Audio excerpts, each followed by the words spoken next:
Va alaykum salom. Patent olgandan keyin turdo'y dogovorni qanday qilib qonuniy qilsa bo'ladi? Ikki xil usuli bor. O'zi asli 3 xil, lekin uchinchisi og'iz aksi o'tmaydi, bilasizlar. Qo'ng'iroq bo'lib qoldi. Ikki xil usuli bor. Zavodmi, fabrikami, skladmi, dehqon qilib qayerga kimningdir qo'liga kelsangiz, u shu ishxonaning egasi qilib berishi shart, ofitsialniy. Bu birinchi oddiy masala. Uni o'sha ishxonalarning, sklad boshqa organizatsiyalarning отдел kadrlari qilib beradi. Ular o'zining tarafidan уведомление topshiradi. Sizga bitta narsa tushadiki, sizga berilgan turdo'y dogovor bilan o'zingiz borib уведомление topshirishingiz kerak. O'shandagina super original bo'ladi.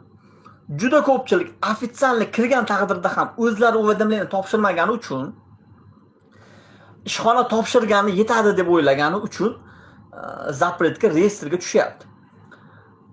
Уведомление masalasida turdo'y dogovor qildingiz, ishxona bizga kirdi deb уведомление topshiradi.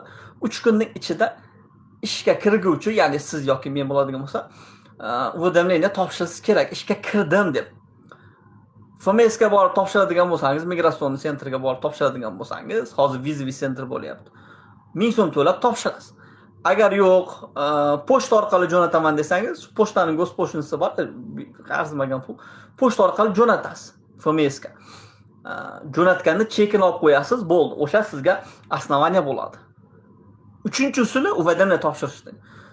Uchinchi usuli bu tekin usuli. Nimaga? Gosluga kirasiz, turdo'y dogovorda PDF faylda qo'yasiz, o'sha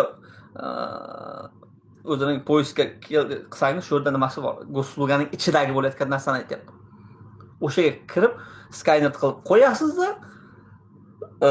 местный отделga jo'natasiz, ular sizga print degan SMS jo'natadi pochtangizga. O'sha print degan joyda print qilib chiqarib olasizda qo'lingizga. Ana u sizga уведомление topshirish hisoblanadi. Endi bu turdo'y dogovorning birinchi usulining ichidagi narsalar. Endi ikkinchi usuli bu гражданский правовой договор. Oddiy, siz va men aytganda 100% birovning qo'lida ishladingiz. Ya'ni Rossiya fuqarosiga qiladigan dogovor. U qanday bo'ladi? Yandexda kirsangiz гражданский правовой договорda уже har xil variantlari bor. Qo'lda yozsa ham bo'ladi, boshqa qilsa bo'ladi. Ya'ni qisqa qilib aytganda, men falonchi Ivanovich falon yil tug'ilganman. Men O'zbekiston fuqarosi falonchi Fustonchani o'zimning uyimdagi falon должностьda ishlashga, masalan, raznarab bo'yicha boshqa patentingizdagi nimasiga qarab, nima bo'ladi, yollayapman deb qo'yadi. Ikkita taraflama siz qo'yasiz, familiyasini yozib, bu ismni qo'yadi va chislo. Masalan, falonchi kundan 12-fevraldan deydi. Siz ham qo'l qo'yasiz, bu ham qo'l qo'yasiz. Xuddi shunday ikkitani qiladi, bittasi sizga, bittasi o'ziga. Qo'l bola qilsa, ya'ni raspechatga qilib, kulturna qiladi-ku endi odamlar. Endi uni olasizda,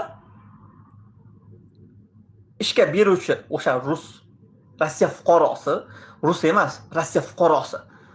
Rossiya fuqarosi o'zining goslugasidan ishga inostraniy grajdanni ishga yollayman degan joyi bor, poyezdda qidirsa. O'sha yerga kirib, skan qilib, u ham men ishga olyapman deb jo'natadi. Uga ham print deb keladi. Siz esa o'zingizning goslugangiz bilan xuddi shu turdo'y dogovorni qo'yib turib, men ishga kiryapman deb jo'natasiz. Tekina. Yana bitta usuli, boya yuqorida aytganimda qaning yana bitta usuli, bu ikkalangiz qo'shilib borib, FMSga borib, migratsion отделga hozir vizaviy sentr bo'lgan. Shu Rossiya fuqarosi aytadi, men mana shu fuqaroni ishga yollayapman deydi, ular sizga qilib beradi. Shu 2000 ming pul to'laysiz. Mana shu joyida yoki pochta orqali jo'natasiz. Boyagining xuddi shuning повторi. Yoki pochta orqali jo'natasiz. Shunda sizning уведомлениеңiz original bo'ladi. Ana shu joyda turdo'y dogovorida hozir talab qilinayotgan narsa eng kam ish haqi bo'lsin deyapti.